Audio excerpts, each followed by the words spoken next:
Tuni Gnaneshwari missing పై అలాగే గత నెల రోజులుగా కూడా తన జాడ తెలియక అనేక విధాలుగా కూడా పోలీసుల పక్కన ప్రయత్నాలు జరుగుతున్న పరిస్థితి అందరికి కూడా తెలిసిందే.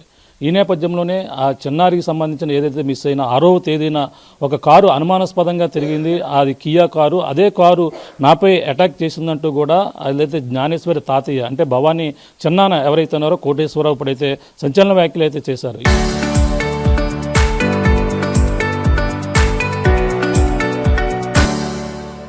ఈ నేపథ్యంలోనే పలు అనుమానాలను వ్యక్తం చేస్తున్నారు. అంతేకాకుండా తన గాయాలతో బతికి బయట పట్టానంటూ కూడా ఆ కారులో వచ్చినటువంటి వ్యక్తులు ఈ పాపని తీసుకెళ్ళి ఉంటారనే ఒక అనుమానం అయితే ఇప్పుడైతే రేజ్ అవుతున్నటువంటి పరిస్థితి ఉంది. కానీ దీనిపై పోలీసులు పక్కన ఇన్వెస్టిగేషన్ చేస్తున్నారు. అసలు ఏం జరిగింది అనేది కూడా మరిన్ని విషయాలు తెలుసుకునేందుకు కోటేశ్వరరావు మనతో మాట్లాడదాం. చెప్పండి, ఏంటి ఆ కియా కారు మీరు ఎప్పుడు చూసారో? 6వ తేదీన ఆ పాప అదృశ్యమైనప్పుడు చూసాను అంటున్నారు.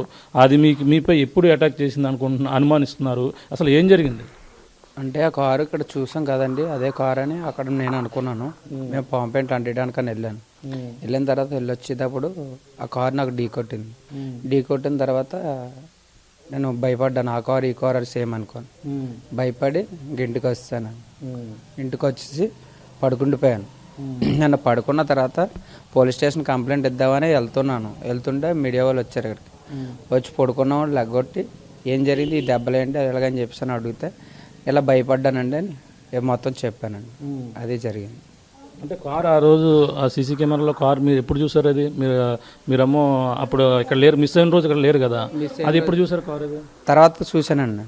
తర్వాత నాకు వీడియో కూడా పంపించారు, మా అల్లుడు అది పంపించారు. ఈ కారు ఆ కారు ఒకటే కదా అలాగని చెప్పేసి చూపించారు. అదొకటి పోలవరం ఒకటి ఒకసారి కనిపించింది. అదని నేను అనుకుని నేను వెంటనే ఇంటికి వచ్చానండి. చూసారా కారుని పూర్తిగా? చూసారా? చూసానండి. వెనకైతే నెంబర్ ప్లేట్ లేదు, ఎదురే నెంబర్ ప్లేట్ ఉంది. అదే కారా? అదే కారు అండి. White colour black film. తర్వాత ఏమైందంటే అది నిజంగా వాళ్ళ ఆ కారు కాదన్నది నువ్వు అంటే అదే భ్రమలో ఉండి డిపార్ట్మెంట్ అయితే చెక్ చేశారండి. అది డిపార్ట్మెంట్ చెక్ చేస్తే అది అశోక్ లైలాండ్ నెంబర్ అని వస్తుంది. AP 13 and WF 1234 వస్తుందండి. అదేమని అశోక్ లైలాండ్ అని వస్తుందండి. అది కొడితే మరి వాళ్ళు ఏమన్నా నెంబర్ ప్లేట్ మార్చుంటారేమన్నది మాకు తెలియదు. కానీ నేను చూసింది అయితే అది. ఎక్కడ జరిగింది యాక్సిడెంట్? నీకు ఆ కారు ఎక్కడ డాష్ ఇచ్చింది నీకు? నాకు అది మాకారపాలెం దాటిన తర్వాత రావణపాలెం సెంటర్. నువ్వు అటు వెళ్తున్నావా? నీ వెనకాల నుంచి వచ్చి అది ఒక్కసారిగా అటాక్ ఇచ్చిందా? ఆపోజిట్ లో వచ్చిందండి. ఆపోజిట్ లో ఎదురెదురుగా? అందుకని నీకు నెంబర్ కనిపించింది. అవునండి.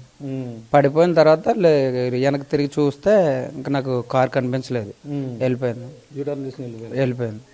కన్ఫ్యూజన్ లో అదే కారు అనుకుని నువ్వు ఇదయ్యాను. ఇంకా ఆ కారు ఈ కారు సేమే అని అనుకున్నాను.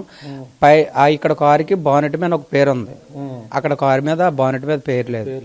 అది అంటే మరి ఆ రోజు ఇంకా అదే భ్రమలో ఉన్న ఆ కారు ఏమో కారు ఏదన్నా ఏది చూసినా సరే కియా కారు అదేమో డౌట్ పడుతున్నానండి. ఎందుకంటే పాంపేట్ లేదు అండిస్తున్నాను కదా, ఏమైనా నా మీద ఏమైనా అటాక్ చేస్తారేమో అన్న చిన్న ఆందోళనతో భయంతో ఉన్నాను అన్నమాట. CCTV చెక్ చేయమన్నారు సార్, వెళ్ళి అక్కడికి వెళ్ళి చెక్ చేస్తాను రేపు వెళ్ళి. ఓకే. ఎక్కడెక్కడ తగిలింది దెబ్బలు? ఇక్కడ ఈ వెనకాతలో ఈ కాలుకి చేయికి తగిలింది. బండికి ఏమైనా డ్యామేజ్ అయిందా? బండికి డూమును ఎదర మడగర్రేకి చెదిరిపోయింది. ఏ టైంలో జరిగింది ప్రమాదం? మార్నింగ్ 10:30కండి. 10:30కి. అంటే ఇప్పుడు అదే కారు ఇక్కడ మరి పోలీసులను ఒకసారి ఎంక్వైరీ చేశానంటున్నారు, ఏదో వివాహం కార్యక్రమానికి వచ్చింది అన్ని కూడా అన్నారు. రాత్రి చెప్పారండి. ఆ కారు ఈ కారు ఒకటి కాదురా, నువ్వేదో పడిపోయిన తిమ్మరిలో నువ్వు ఆ కారు ఈ కారు అని ఒకటే అనుకుంటున్నావు నువ్వు అని SC గారు చెప్పారండి. సరే సార్ అని ఇంటికి వస్తానండి. మరి ఇప్పుడు 30 రోజులు అయింది. పోలీసులు మరి ఏ విధంగా ప్రయత్నం చేస్తున్నారు? వాళ్ళంతా కూడా ఏ విధంగా కష్టపడుతున్నారు? ఒక పక్కన పోలీసులు వైఫల్యం చెందారు, పాపను పట్టుకోలేకపోయారు అన్నారు. మరి పోలీసులు చేస్తున్న ప్రయత్నం చూడాలి. డిపార్ట్మెంట్ అయితే ఈ నెల రోజులు పెట్టి రేయనక పగలనక టోన్ కెమెరాలతో SC గారు అవనాయి, CA గారు అవనాయి, DJ గారు అవనాయి, ఏ సార్లు అయితే అవనాయి బాగా కష్టపడుతున్నారు, బాగా శ్రమ కూస్తున్నారు. అంతవరకు కూడా పాప అచ్చుకు తెలియలేదు. ఏం జరిగింది అనుకుంటున్నారు? అంటే నిజంగా పాపను కిడ్నాప్ చేసుకుని ఉంటారు అనుకుంటున్నారా? ఏమైనా జరిగిందంట? ఎవరో తీసుకెళ్లారని అనుకుంటున్నాం అన్నది మేమైతే. ఎక్కడెక్కడన్నా ఉండులాంటి ఏదో అచ్చుకు తెలుస్తుంది కదండి. ఈ కొండంతా గాలించారు, ఈ తోట అంతా గాలించారు, అనుమానం వచ్చిన వ్యక్తులందరినీ విచారించారు, ఎవరో కూడా స్పందన ఇవ్వలేదు. అంటే ఎలాగా కూడా క్యూ దొరకలేదు. అవునండి. మరి ఎక్కడెక్కడ తిరిగారు మీరు? ఆల్మోస్ట్ ఇప్పుడు పాంప్లెట్స్ అంటిస్తున్నారు, ఎక్కడెక్కడ తిరిగారు? ఏ ఏ ప్రాంతాల్లో అంటించారు? ఇంకా ఏ ఏ ప్రాంతాల్లో తిరుగుతున్నారు మీరు? ఇటు నర్సీపట్నం, లంసింగు, సీలేరు, పాడేరు, ఇటు కేడీపేట, అనకాపల్లి, పెందుర్తి ఇలా అంటించామండి. బస్సులకైతే బస్సులకి, లేదంటే స్కూల్ పిల్లలకైతే స్కూల్ పిల్లలకి, ఎవరు పడితే వాళ్ళకి ఇచ్చామండి. డిపార్ట్మెంట్ ఇచ్చిందండి ఈ కాంపౌండ్లు కూడా. డిపార్ట్మెంట్ ఇచ్చిందండి. పోలీసు వారు కూడా బస్సులకి, ఆటోలకి వాళ్ళ ప్రయత్నం వాళ్ళు చేస్తున్నారండి, మా ప్రయత్నం మేము చేస్తున్నాం అండి. మరి ఏమనుకోవాలండి, ఇంతలా ప్రయత్నం చేస్తున్నారు, ఇన్ని రోజులు ప్రయత్నించిన ఇంకా పాప జాడ దొరకలేదు. మరి మీకు అందరూ కూడా హోప్స్ ఉన్నాయి ఇంకా పాప దొరుకుతుందని డిపార్ట్మెంట్ వల్లే మాకు నమ్మకం ఉన్నదండి. డిపార్ట్మెంట్ ఎలాగైనా పాపను ఎతికి మాకు ఇస్తుందని మేము కోరుకుంటున్నాం. అంటే ఇప్పుడు పాపను ఎతకడంలో పోలీసు అంటే అధికారుల నిర్లక్ష్యం ప్రభుత్వం వైఫల్యం చెందినట్టు కూడా కొంతమంది కామెంట్ జరుగుతున్నాయి. మాజీ సీఎం జగన్మోహన్ రెడ్డి కూడా కామెంట్ చేశారు, తండ్రి పాంప్లెట్లు పెట్టుకుని తిరుగుతున్నారు, ప్రభుత్వం ఏ పని చేయడం లేదు అంటున్నారు. మరి దాన్ని ఎలా చూడాలి?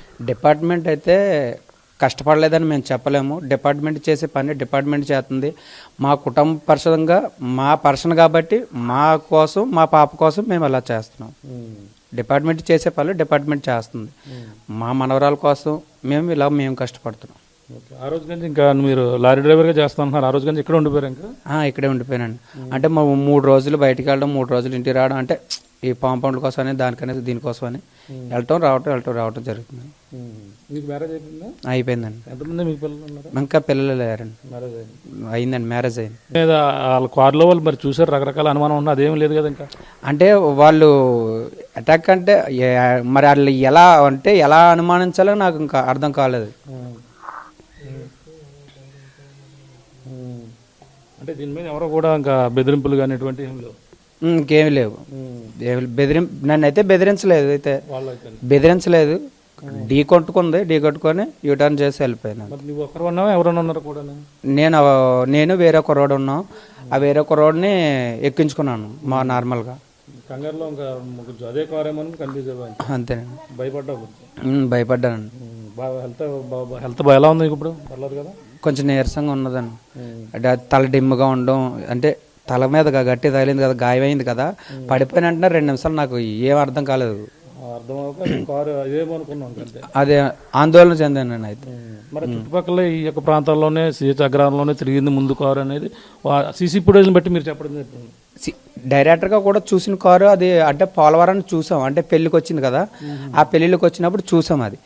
అది CCTVలో కూడా రికార్డ్ అయిందనమాట. అది పోలీసు వారు విచారించారు, అది కూడా చూసారు. అది చెక్ చేశారండి. అది వేరు, ఇది వేరే అని వచ్చిందండి లారీ నెంబర్. ఇది ఆ పరిస్థితి కోటేశ్వర మాటల్లో మనం విన్నాం. అంటే రాత్రి మొన్న జరిగినటువంటి ఘటన ఏదైతే ఉందో కారును ఒక్కసారిగా ఢీ కొట్టడంతోనే అలాగే భయాందోళన గురైనవను, అలాగే కొన్ని సీసీ ఫుటేజ్ల్లో జ్ఞానేశ్వరి మిస్ అయిన రోజును కనిపించినటువంటి ఏదైతే కారు ఏదైతే ఉందో అదే కియా కారు ఏమో అనుకుని కొన్ని అపోహ అయితే చెందానని కూడా అతనైతే తలకి బలమైన గాయం తగలడం, ప్రమాదం జరిగిన వెంటనే ఏం జరిగిందో కూడా తెలియని పరిస్థితిలో ఉన్నానని కూడా చెప్తున్న పరిస్థితి ఉంది. కానీ జ్ఞానేశ్వరి మిస్సింగ్ కేసులో 30 రోజుల తర్వాత ఆ కారు నిజంగా ఒక క్లూ వచ్చిందనేది కూడా ప్రతి ఒక్కరు కూడా ఆశించారు. ఏదో ఒక జాడ తెలుస్తుందని కూడా ప్రతి ఒక్కరు కూడా భావించారు. కానీ ఈ విషయంలో కొంచెం అతను యాక్సిడెంట్ ప్రమాదం జరిగినలోనే కొన్ని కన్ఫ్యూజ్ అవడంతోనే ఈ విధంగానే అదే కారు అనుకుని ఈ విధంగా చెప్పడం జరిగింది. దాని కారు నెంబర్ అన్ని కూడా చూసాం, ఒక లారీ నెంబర్గా రావడం జరిగిందని కూడా చెప్పుకొస్తున్నారు. దీనిపై పోలీసులు కూడా ఓ పక్కన విచారించిన నేపథ్యంలోనే ఇది కేవలం అతను ఎటువంటి అనుమానం లేదు, అది దానికి సంబంధించిన పూర్తి వివరాలు అన్నీ కూడా ముందుగానే సేకరించడం జరిగిందని కూడా చెప్పుకొస్తున్నారు. కానీ ఈ విషయంలో ఇంకా ఉత్కంఠ వేయడం లేదు. చిన్నారి జ్ఞానేశ్వరి క్షేమంగా ఉంటుంది, పోలీసులపై మాకు నమ్మకం ఉంది. వాళ్ళంతా కూడా మేమంతా కూడా వాల్ పోస్టులు ఇప్పటికే అంటిస్తున్నాము. ఆ యొక్క ప్రాంతంలో ఏజెన్సీ ప్రాంతాలన్నీ కూడా జల్లెడ పడుతున్నాము.